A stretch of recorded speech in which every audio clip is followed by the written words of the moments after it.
Mrs. Ogden. No, it's me. I can see that, Mr. Bishop. What can I do for you? Well, you remember last night?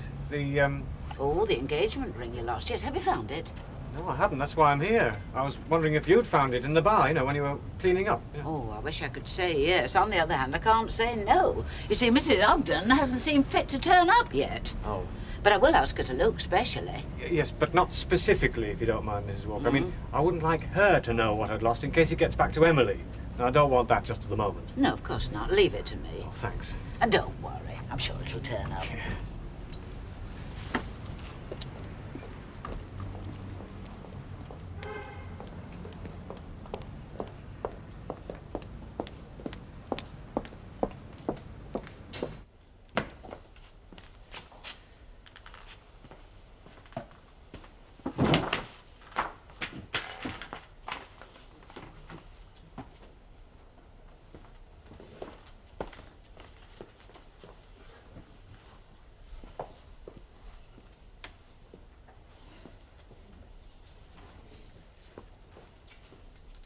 Good morning.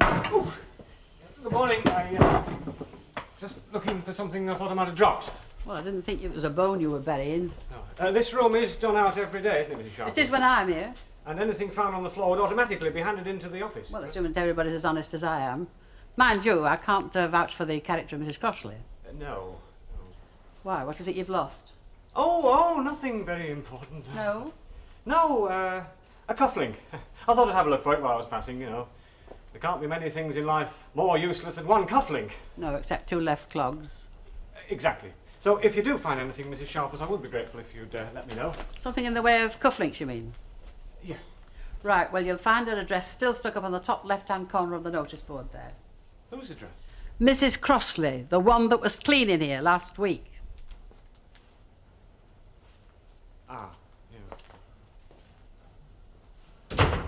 Blue days, all of them gone. Nothing but blue skies from now on. Morning. Oh, hello, Chuck. Hey, you're just in time for the first house. Didn't the fella tell you then, the one that brought it? Tell me what, Chuck? Well, you don't have to leave them on 24 hours a day like they do in shop windows. They've got little knobs on the side you can switch them on and off with. No, I'm just testing to see we're still tuned in properly. And are you? Oh, yeah, everything in full working order. Oh, it makes all the difference, though, doesn't it? The actual colour, like. I suppose I could sit and watch Test Card all day myself as well. Still, background music's good that you get with colour. It's classical. Oh, yeah, well, it stands to sense, doesn't it? I mean, they know what they're doing, don't they, then what puts it on? Because us coloured viewers is bound to be more discriminationary in us tastes than the ordinary black and whites. That's true. Anyway, speaking as an humble black and white myself, I'd better be getting back to my own side of the track. Oh, hey, if you do have a few minutes to spare this afternoon, there's a very good trade film on all about sheep farming. In full colour, of course. Oh, I remember that. Be something to look forward to, will that? Yeah. Morning, Mrs. Walker. Good morning. Oh, morning, Mrs. Walker. Unexpected surprise. Mrs. Ogden, I take it that I am correct in the assumption that you have not terminated your employment at the Rovers and taken up television criticism? Pardon? Well, as I understand it, the arrangement is that you are paid to commence work at 9 o'clock sharp. It is now 25 to 10, and the floor of my snug hasn't even been touched. Oh, yeah, well, you'll have to excuse me, Mrs. Walker. You see, when you get your first colour telly, it washes everything else right out of your mind. Yes, well, that, Mrs. Ogden, presupposes that one has a mind in the first instance. Now, I expect you within 5 minutes at the Rover's return. If you can't make it, then I suggest that you continue straight on in the general direction of the Labour Exchange.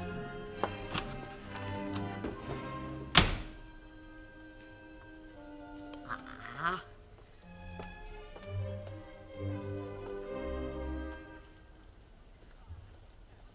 Sheep farming? That's right.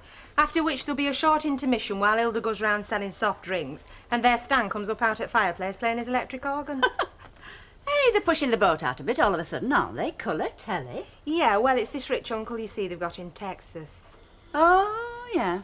He keeps sending them these oil wells. They tell him not to, like, but he sends them anyway. And it's very embarrassing because they've nowhere to put them. No, well, they wouldn't have, would they? No. And, you know, they were thinking of buying this yacht off Aristotle or what's it and going to live on the Med, but Stan was against it. Gets seasick, does he? No, it's not that. It's just that he couldn't stand the thought of spending the rest of his life lying on his back in the sun and boozing. And if you believe that, you're dafter than I am for telling you. Somebody's happy in their work. Oh, well, I am. Do you know, sometimes I stop opening now longer because I can't stand the thought of closing. And if you believe that, you want your head testing as well. Well, I'm glad to find you here as well, Bet, because I've got one for each of you. It should have gone in the post with the others last night, but I'm afraid writer's cramp did finally get the better of me. Were these the invitations to the engagement party? That's right. I trust you can both come. Oh, yes. Emily. Oh, hello, Ernest. Oh, I always said there was a bit of the Latin about this fella. One look at her and he's, heavy breathing. Oh, very droll, yes. Oh, Emily, I was trying to catch you up, but you can't have heard me. Oh, sorry. I'm afraid my mind was probably very much elsewhere. All the invitations gone out, then? 30 down, 1 to go. To Mrs. Walker, actually. Oh, good. There's nothing wrong, is there, Ernest? Wrong? What could possibly be wrong? It's just pre-match nerves, isn't it, Ernest? No doubt. She's a real lady, Ina, very easy to get on with. Who was? And Mrs. Crosley here has stood in for you. Fancy. One afternoon she found Bobby on one of his walks and she gave him a saucer of milk. Sounds as daft as you do. Oh no, Ina, she was a very educated woman. She used to sing contralto with the Bethel Choir. Well, if it was anything like the rest of that Bethel choir, that's not much to shout about any road. Well, I think you're jealous because she did so well while you was away. Look, anyone can make an impression over a fortnight. Doing it long term is a very different proposition. Well, you can ask Mr. Fairclough. What? How very good Mrs. Crossley was. Oh, yeah, well, she filled the gap all right, I suppose. Oh, Mr. Fairclough, you had a great deal more to say about her last week in Rovers. Yeah, about that meeting this afternoon with Alf Roberts and Maitland. What about it? Well, would 3 o'clock be okay by you? 2:30 would suit me better. 2:30 it is, then fine. What about the meeting place? Here? No, I'd prefer it on neutral territory. The committee room? All right. Right, 2:30 it is then. Just one thing, Councillor. Yeah. I take it that it'll be me you'll be discussing, and not St. Nancy Crossley. Don't worry about it. Who says I'm worried about it? She once sang solo in Handel's Messiah at the Co-op Hall. Look, Minnie Colwell, I couldn't care if she'd danced in her bloomers at the Tower Ballroom. Now, will you shut up about it and stop putting me off my coffee? I've got bigger fish to fry. And again, love. Are you drowning your sorrows this summer? I'm preparing myself for an unhappy event. Oh, is this anybody we know? Me, if things run true to form. Hello, then. Hello, how did we go on? 2:30 at the committee room. Swords or pistols? You wanted a word with me, Ernest? Yes. Well, now, don't tell me, let me guess. It wouldn't by any chance have to do with the arrangements for a certain forthcoming celebration? Oh, no, Emily's seeing to all that. Oh, I see. Well, no doubt she'll be speaking to me about it. Yes, I expect she will. No, it's about the ring. Oh, dear, yes. Well, I questioned Mrs. Ogden most closely, and she hasn't found anything. Well, you didn't, you remember... Now, Ernest, give me credit for a little discretion. I mean, when it comes to gossip, nobody knows more than I do that Mrs. Ogden commands a wider audience than the Columbia Broadcasting System. Oh, no, I kept it quite unexplicit. Good, because you and I are the only ones that know about it so far, and I'd like to keep it like that at present. Of course, I wouldn't think of breathing a word to Emily. Oh, I don't want her worried. Not until we know definitely that the ring's lost. No, I know. May I ask, Ernest, what it's worth? About £100. Oh, have you contacted the police? Oh, yes. They haven't had any luck either yet. Oh, dear. Ernest, would you care to join me in a small brandy? No, thanks, Mrs. Walker. My mother warned me about the dangers of the demon drink. I thought it was just a joke at the time, but now I know just what she was on about. Cheers. All the best.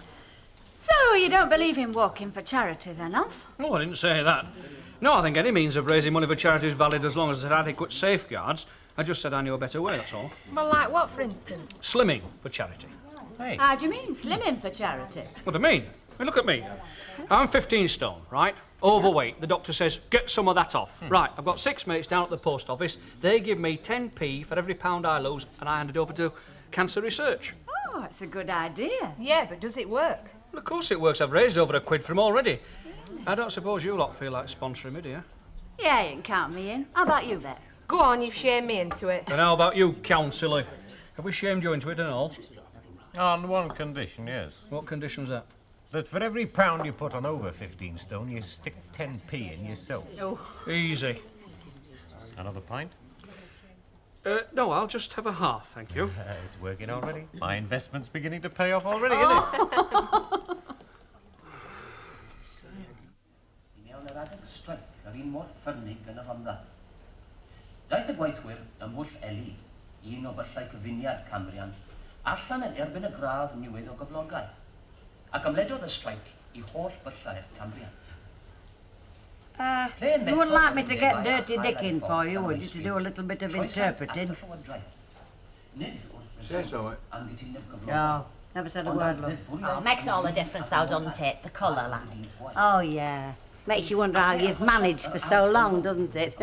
How have you managed? Or am I going to have to wait and read about it in one of the mucky Sunday papers?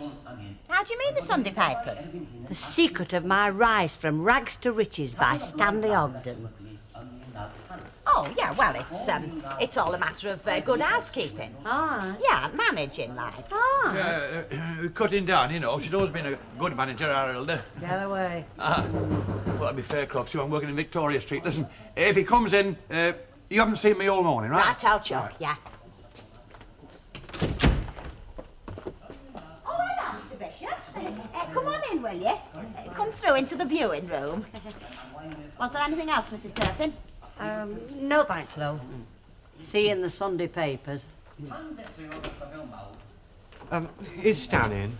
Oh, no, I've not seen him all morning. Well, do you know where he's working? Up Victoria Street somewhere, he said. Didn't tell me exactly where. Like. Oh, I see. Anyhow, there's no need to dash away. Why don't you sit down and watch a bit of telly? Colour. Colour, all Yeah, right. makes all the difference, doesn't it? New, is it? Yeah, first full night's viewing last night. You know, you don't feel the same need for company when you've got colour. You've had a bit of a windfall, have you, then? Oh, well, it's all a matter of managing, you know, Mr. Bishop. Still quite a sizable deposit, even if you're only renting.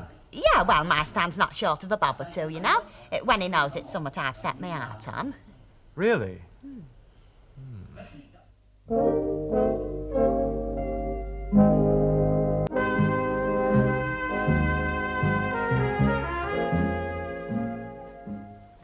Hey, what time do you make it? 2 minutes to blast off. We'd have 2 more before we go. Go on then. 2 swift halves, please, Betty. Honestly. Why should England blooming tremble when we've got the likes of you two around? What do you mean? 2 great big grown-up fellas quaking in your boots at the prospect of facing an old lady? Hey, now, wait a minute. Ina Sharples might be old, but when it comes to battling, she's no old lady. Anyway, it's not a question of quaking in our boots. Oh, isn't it? No, it's just an unpleasant job, that's all. Having to tell somebody her age that she's got to pull her socks up a bit. Oh, I see. It's not that you're frightened of telling her. You just don't want to hurt her feelings. That's it. Ah, well, say it a bit louder and you might get around to believing it. Only don't expect me to join in. Oh, here, Mrs. Walker. Don't say I never give you an out. For me? Yes, it's from Ernest Bishop and Emily Nugent. We've all had one. Oh, the engagement party. Yeah, that's right. You know, I must say, if there's one thing I enjoy, it's an excuse for a good party. Even though it does mean that we shall be run off our feet that evening. Beg your pardon? Well, we're bound to be, aren't we, love? I mean, however well organised these things are in advance, if one is doing the catering, one has to keep a very firm hand on the controls. But in the case of Emily, it will be a labour of love. You haven't talked to Emily about it yet, have you? No, not yet, love. Oh, funny. I had that feeling that you hadn't somehow. The community centre? Right. Well, will you start or shall I, Len? You're on the flipping committee, mate. Right. Ready, Mrs. Sharples? We're not greyhounds in the tracks. If you've something to say, spit it out. Right. Well, as you know, Mrs. Sharples, since you took over as caretaker of the community centre, there have been certain, shall we say, misunderstandings. We know that.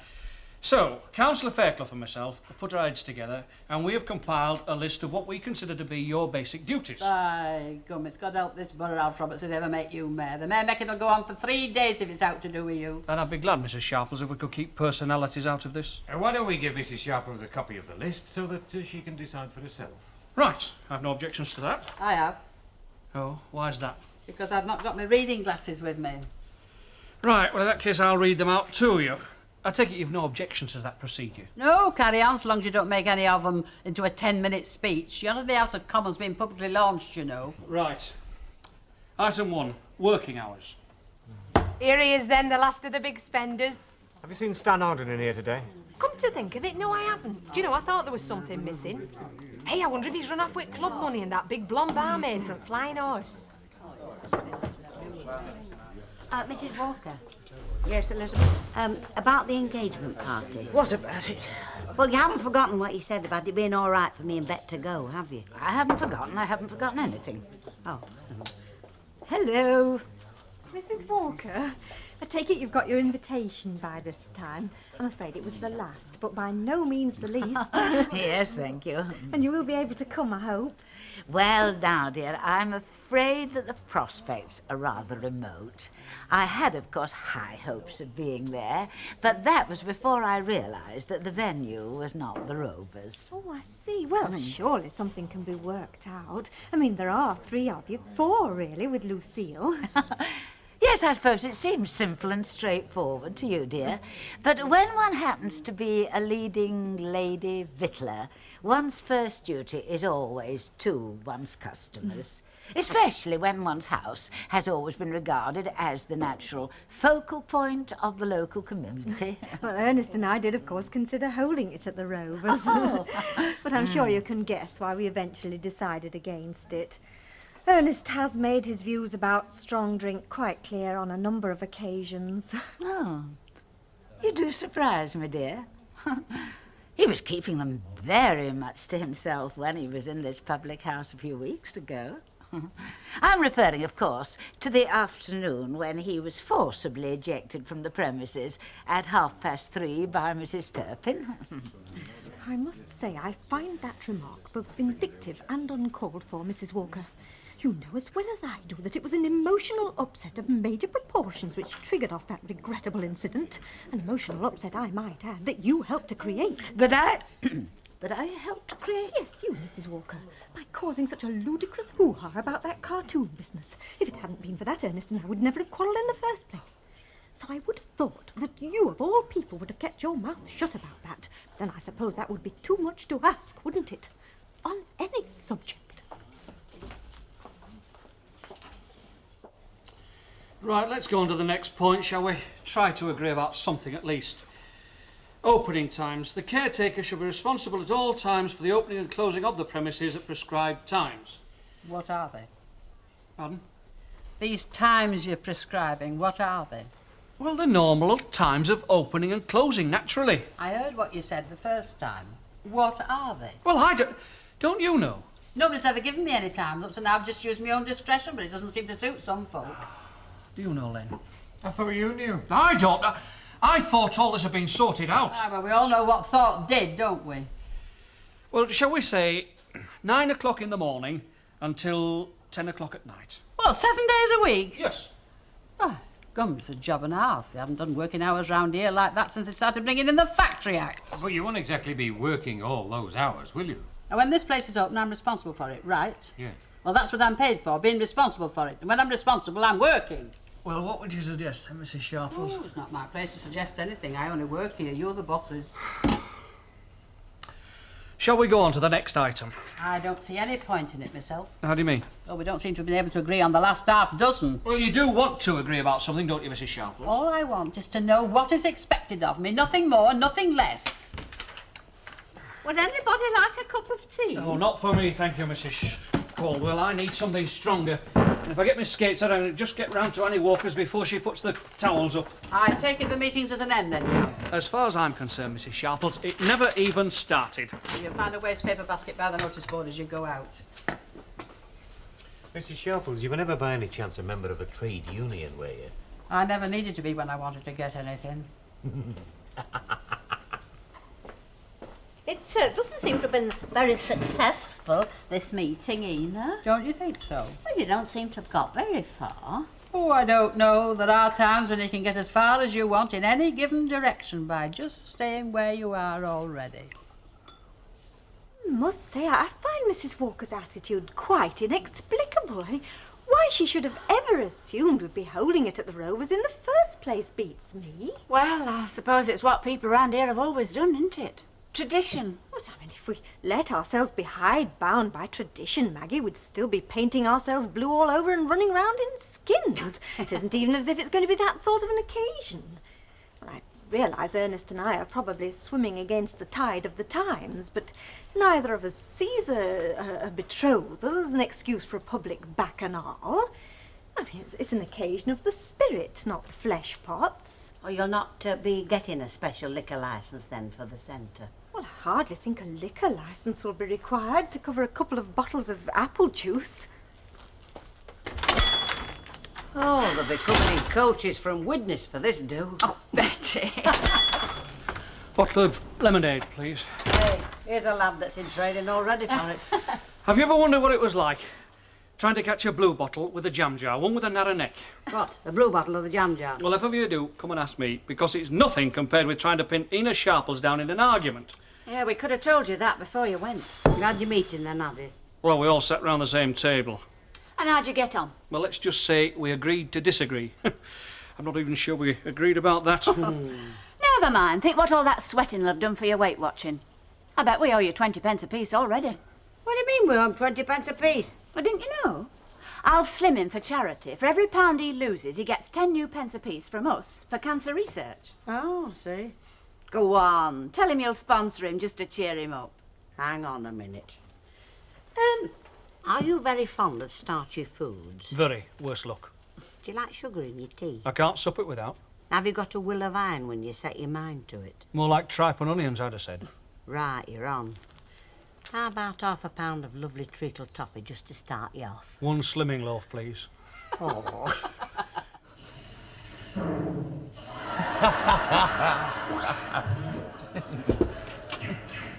Ah, Stan, caught you at last. Here you want me?